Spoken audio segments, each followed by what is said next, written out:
What's up, you guys? Welcome back to my channel. My name is Coach Magali. If this is your first video of mine, welcome. And if you're new here, we talk all about building muscle, losing weight, tips and tricks on how to work out, breaking it all down into simple concepts with a no BS approach. So if you're into that type of content and you want to learn more, do not forget to subscribe before you go. Like the video to let me and the YouTube algorithm know that you guys enjoy videos like this so that I can make more. And let's just jump into, can women actually get bulky? Is that a myth? Is it true? And if that isn't your goal, what you can do about it. What does it mean to be bulky? Well, I'll show you. This was me a few years ago. I was pretty muscular, but I was very lean and small. So this is not something you would consider bulky. And here is me now. I'm much bigger. I am much bulkier. And I weigh a lot more. To answer your question, yes, women can get bulky. I know I'm not the biggest girl around. I am not the buffest. I am not the strongest. But I have been told by people around me that I am bulkier than I used to be. And I would agree. Women can get bulky. And I'm going to tell you how it happens. And again, if that is not your goal and you don't want to move in that direction, what you can do about it. Let's start with a very important statement. You're not going to get bulky, especially as a girl, as easy as you think. People have this belief that if they go into the weight room and they lift a little bit of heavy weight, they're gonna look huge. They're gonna look way too muscular, not gonna look cute, doesn't want to really approach that.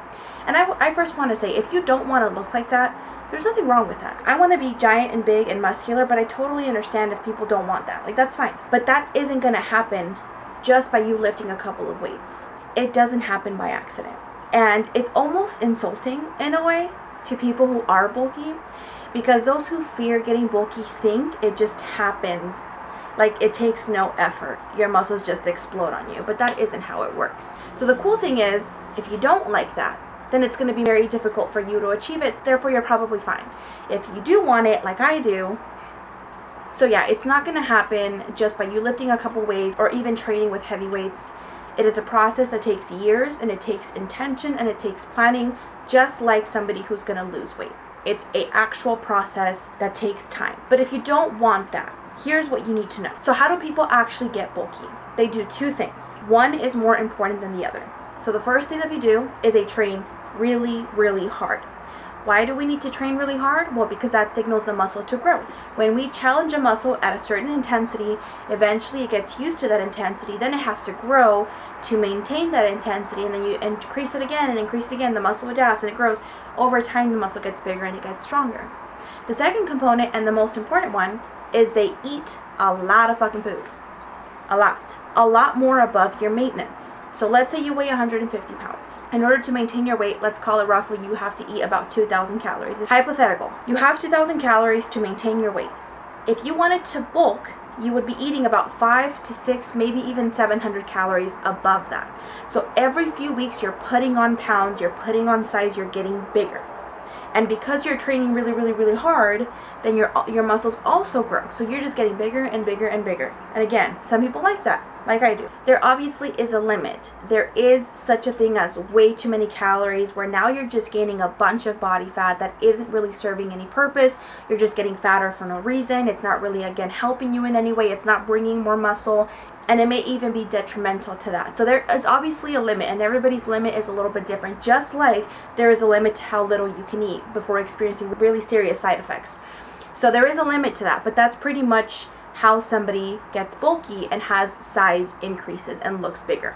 The nutrition part is the most important and the most influential, because if you train really hard, but you don't have the extra energy to fuel that growth, then it's just going to get lost, or the muscle isn't going to grow as big, or you're not going to get as strong. And that's why people go to bulking, because it gives you more energy to perform really well in really heavy sports, to gain a bunch of muscle, to compete in bodybuilding.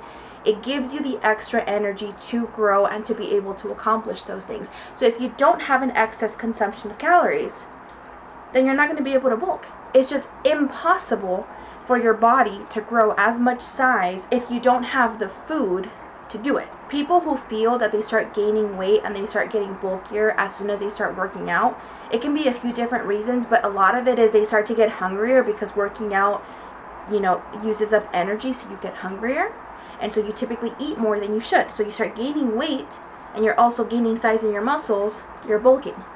But it doesn't happen when you're intentionally controlling your food intake so that you're not in that surplus and training really hard. Training by itself does not get somebody big. It gets them strong, it does grow the muscles, but it does not make you big. Think about it. If somebody is really skinny and their goal is to gain weight, the number one advice people are going to give them is you got to eat more. You got to eat a lot more so that your body holds on to that food, stores it as fat and some of it muscle, and you gain weight. That's the main, because that is the main driver of if somebody appears bulky or not. So if you don't want to be bulky, you don't want to do that. The most important thing is keeping your diet in check, making sure that your calories are at maintenance, slightly above or in a deficit, not way up in the 500 plus calories above that. So how does this actually work? What's the process here to figure this out? The first thing that you need to know is your maintenance calories. What are the amount of calories that you need to eat right now to keep your weight the same? This is important because from there you're going to determine, do I keep it there? Do I decrease it a little bit? Do I increase it a little bit? And to know how to do that accurately, we have to establish our maintenance. You can do that with a bunch of different methods. You can try a calculator. There's tons online. Keep in mind, these are all estimations. You may have to adjust up or down, but it's a good place to start. I'll link a couple formulas that are super easy to do down below. Then, now that we have our maintenance calories for your current body weight, keep in mind, maintenance calories change as your body weight changes because it is relative to your body weight. The heavier you are, the higher your maintenance calories because more energy is required to keep you heavier. And the lighter you are, the less maintenance calories you need. But again, you have to calculate it based on your current weight right now. So let's say we calculated that a 150-pound person needs 2,000 calories to maintain. There's 3 options for you to avoid the bulky look. Here's what you're going to do. If your goal is to lose 15 pounds or more because you carry a little bit more body fat than you'd like to and you want to reduce that while also building muscle and sculpting the body, you want to be in a deficit. 15 pounds or more, you want to be in a deficit. Basically, that means subtracting 200 to 400 calories from that maintenance. And you want to stay there for a few weeks. As your body weight drops, you might have to adjust it. But basically, being in a deficit, you're going to shrink in size because you're losing body fat. So then, you're not going to be bulky. If your goal is to lose less than 15 pounds, because you're a beginner, your body is capable of doing what's called body recomposition. This only really works if you have only a little bit of weight to lose. Otherwise, it's better to focus in on fat loss. But if you want to lose under 15 pounds, then you're probably safe to do this method. Basically, stay at your maintenance calories because your body naturally is going to use up that energy, burn off some fat, and build some muscle in the process. So even though your weight may not change, or it might change a couple pounds up or down, your shape is going to start changing. If somebody weighs 150 pounds and wants to maintain their weight, but just kind of shape it up a little bit differently, if you went from 30% body fat to 20 and that drop was replaced by muscle, you're going to appear slimmer. This is recomping your body. This is changing the composition of what you already have without changing how much you weigh drastically. And this again is incredibly effective if you only have 15 pounds or less to lose. You're gaining muscle, you're getting stronger, you're also losing body fat, you're shrinking in the process. You're not going to get bulky. And if you want no change with your body weight, maybe you even want to gain a little bit of muscle, but you don't want to be huge, and you're not really looking to lose any body fat, you're not really looking to lose any size, then you can do a slight surplus. So again, this is why it's important to have your maintenance calories, because you want to make sure that you're not at a surplus that's too high, that starts accumulating more and more body fat, making you bigger.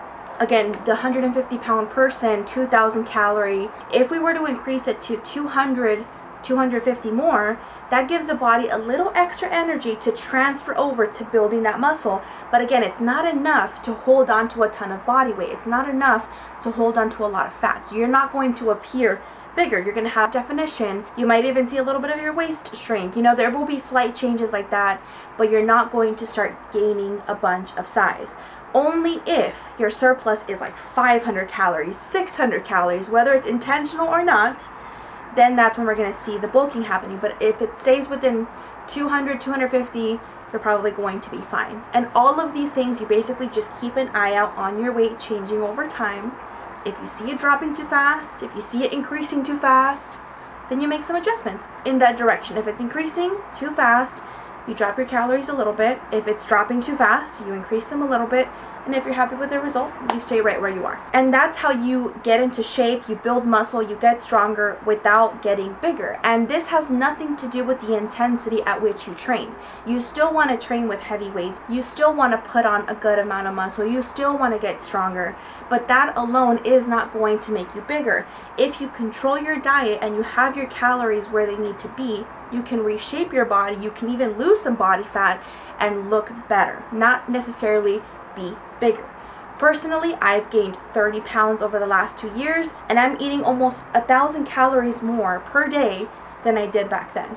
And that's how I got to where I'm at now. Not in a day, but over time I've increased my surplus little by little by little, and I am now eating a lot more to maintain this body size. So in order to avoid that, if that isn't your goal, then that's where we have to keep that surplus very minimal, or depending on how much weight you want to lose, in maintenance or in a deficit. And that's how you avoid getting bulky. That's how you stay relatively small, relatively lean, not really huge. I'll give you another really cool piece of information that's kind of double-edged, meaning it's really good and it's really bad. Muscle goes away very fast. If you don't use a muscle, if you don't train it after a week and a half, 2 weeks, it starts to decrease in size. So the cool thing about that is, if you build muscle in an area that you're not happy with, maybe you're getting really big traps or your arms are getting way too big and you're like, no, I don't like that, just stop training them for a week and a half and they start to go down immediately. It's great, unless it's muscle you want to keep. Then you can't take more than a week off, because then you start losing it. And so again, it's good and bad, because the muscle that you want to keep will drop very fast if you stop training, but also the muscle that you don't want, or the size that you don't want, will go away very fast too. So that's another reassurance for you that you can train really hard, you can build muscle, and then if you're not liking the outcome, just take a break, and then you'll be back to normal, and you'll be fine. I do want to say though, I understand the physical appearance of being bulky is not attractive to everybody, but everybody should be strong. You want to be training all of your muscles, because nothing is worse than having severe imbalances or being really, really strong on your legs or upper body and really weak on the other. That's really not good for you. It's really hard to train that way. It's really hard to progress. You don't feel good when you have something that's super weak. That's where injuries occur. Blah, blah, blah. So I highly recommend that, although you may not want to appear bulky and you don't want to go in that direction, don't stop training hard. Don't stop increasing your strength. Don't stop working on that, because that is really important for overall health. Just, you're going to look better. You're going to be more defined. And again, just keeping those calories in check to make sure that we're not increasing way too fast, way too much, and then gaining some body fat, therefore making us look bulky. So I hope I explained this process pretty simply to you guys. The main takeaway that I want you to take here is, one, it's okay if you don't want to be bulky. It's okay. Not everybody does. That's fine. But you should still be strong. It mainly comes down to how you're eating and what the amount of calories you're consuming are. That's really going to be the determining factor here. Getting bulky and gaining size and getting mass is really hard. It's not easy, and it's not going to happen to you by accident. So don't let that scare you away from training really heavy. And then again, remember, if you don't like something, just stop training it. 2 weeks later, it'll be deflated. So if you like your glutes to be big, don't stop training them for more than a week. So I hope that this explained the process. I hope this was helpful. If you did enjoy the video and you found it useful, please do let me know in the comments. Like the video, letting me know you enjoyed it. Make sure you subscribe for more videos like this. And if you know anybody who's confused on this topic or wants to learn more about it, and you think this video would be helpful for them as well, I would appreciate if you shared it with them too. Get more people to understand this concept and still train really hard and feel confident that they're not going to look a way that they don't want to look. Thank you all so much for being here. I appreciate every single one of you, and I will see you in the next video. Stay big. Just kidding. If you don't want to, it's fine.